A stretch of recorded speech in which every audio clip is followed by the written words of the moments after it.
Moi, ma conviction, malheureusement, c'est que l'idée ne vaut quasiment rien. C'est la façon dont on l'exécute qui va tout changer. Alors, la première des qualités chez un entrepreneur, pour moi, c'est l'optimisme.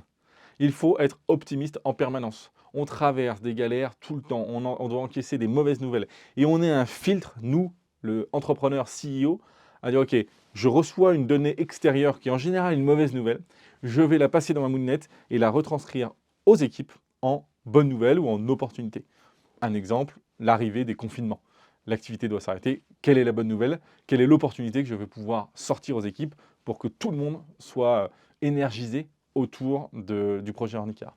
Donc ça, c'est la première qualité. Évidemment, l'ambition, un peu plus classique, mais moi je pense qu'il faut toujours viser très très haut si on veut atteindre même un peu en dessous.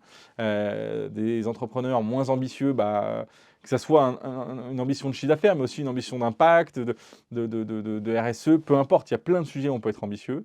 Je pense que le troisième, c'est l'humilité.